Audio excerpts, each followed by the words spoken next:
Welcome back, everyone, to Artober TV. I'm Erin Holcomb. This Artober for National Arts and Humanities Month, we are celebrating the theme of community in Middle Tennessee.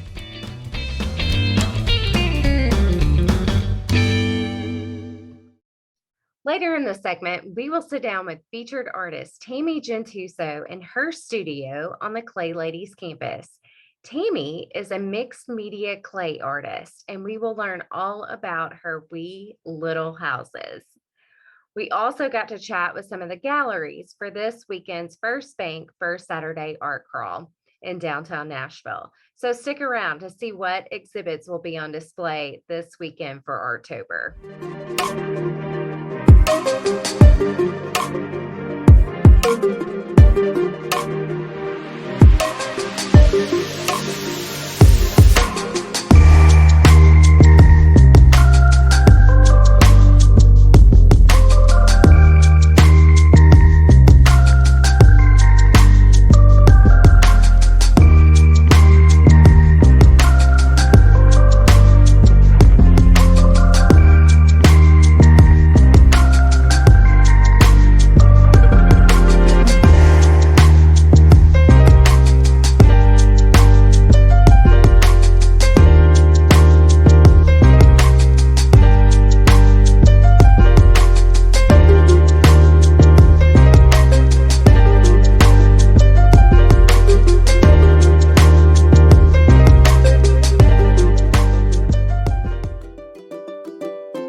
I'm Tammy Gentuso, and I am this year's Artober feature artist. The year that my youngest son turned 16, in order to keep an attachment, a closeness with him, he and I took a clay class here on campus. I'd never done anything like it. I had played with modeling clay when I was younger, and I knew it would be interesting. I knew he liked to play with some of the arty things. So we took the class together, and at the end of 9 weeks, we both looked at each other like, wait a minute, we've got to wait 2 more weeks for the next session. And about the time we were having that conversation, Danielle McDaniels came over to us and said, I do have a studio space. My baby was 16. I had decided I didn't want to get back into the nursing field. And so I said, yeah, we'll do that. It was just a really good fit and a really good time. I did a lot of the commercial photography for the artists in this region. I had a connection through Tennessee Craft, and it worked out really well. I was playing with clay, I was doing photos, and my kids were all big, and it was a really good fit. With time, I guess I started having bigger ideas as to what I wanted to do. The whole idea of, making things in a series, developing a certain niche, those things were just coming to me because I didn't do any art studies along the way. I mean, the last art class I had was a watercolor class, my first semester of nursing school, because I had the time and I thought I would dabble, and it's like, no, nursing school overwhelmed me. I never really got to do much with that. The whole atmosphere here on the Clay Lady campus was encouraging people to go their own way, and they did a good job of that. We didn't end up with 37 artists all throwing the same kind of cups and using the same glazes. Everybody kind of went their own way.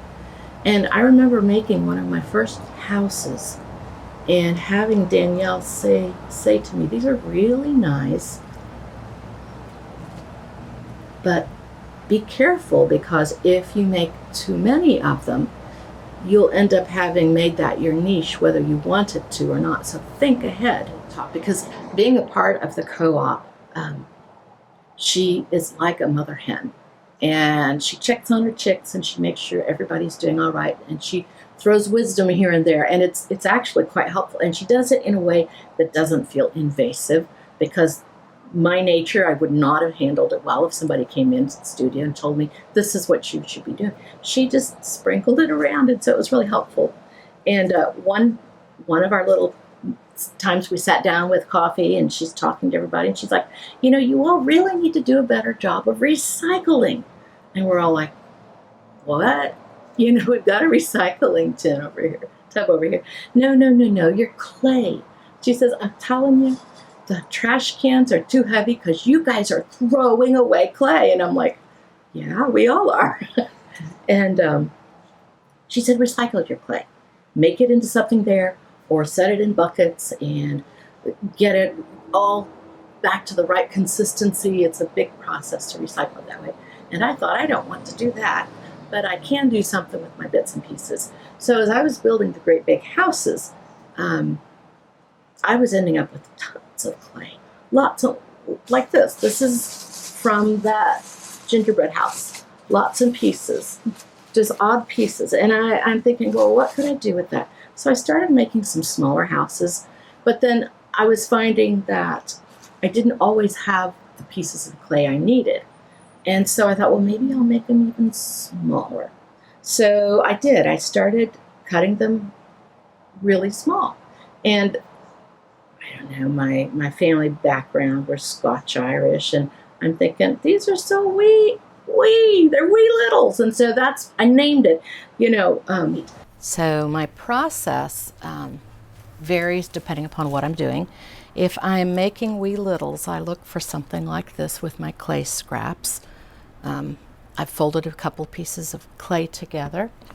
And then for my wee littles, I don't like them to be too terribly thin because they don't stand upright really well.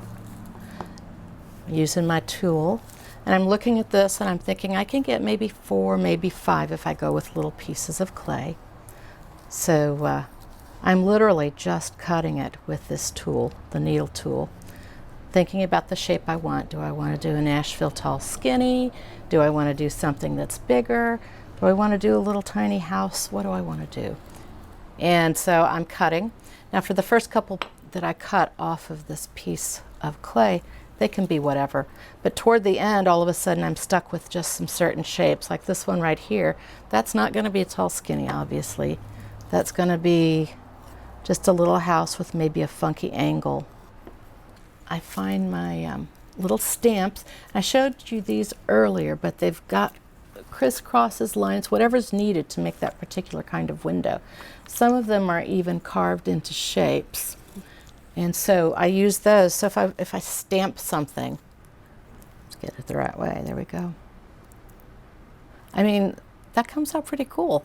It fires like that, and then I can just do color on it, or I can do color with outlines, whatever I want to do with it when it comes time to glaze it. So I'll make those.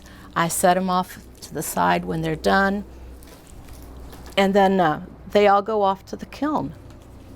And they come back nice and hard, bisque fired, and I'm able to start the underglazing. So this is a spot of underglaze on it.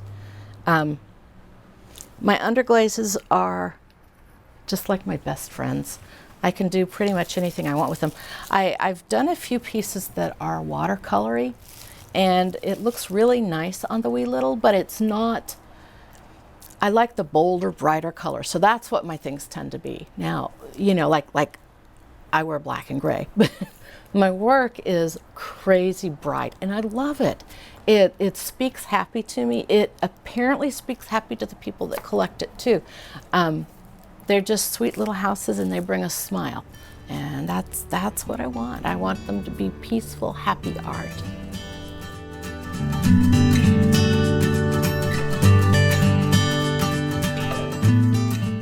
I'm Mike. I'm with Bluefight Gallery.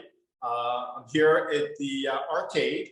I'm in the gallery today and getting ready for the Artober show. And we're looking forward to having a great show and a great turnout. The show is stemmed around community. So I've been part of an art collective here with four artists, and we call ourselves the Four Artists. It's including Emily McCrew and Randy Purcell, as well as Susan Goshen McCrew and me, myself, Mike Martino.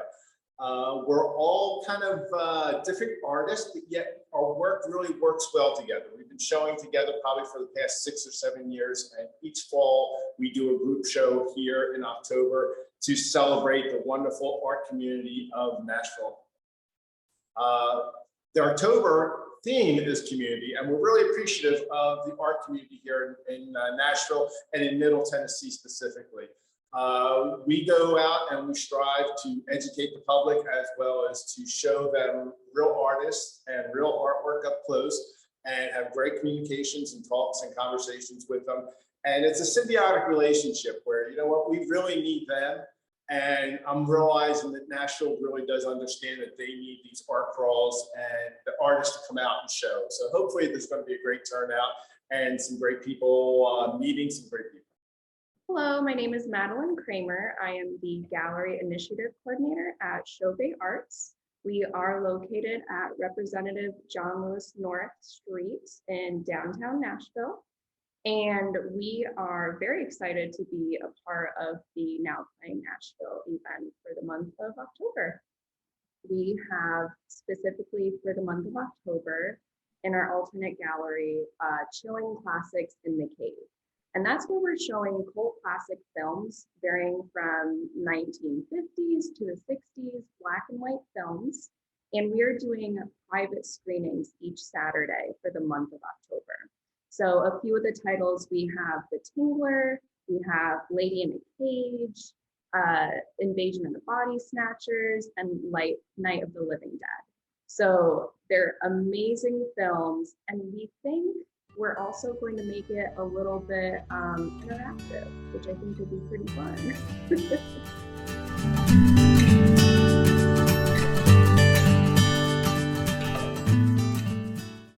The FirstBank First Saturday Art Crawl is this Saturday, October 2nd, beginning at 6:00 p.m. in downtown Nashville. We hope that you'll join us. We will have our featured artist, Tammy, on site with us, and she will be selling her wee little houses.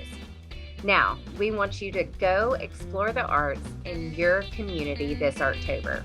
We'll see you next week. Thanks for joining us.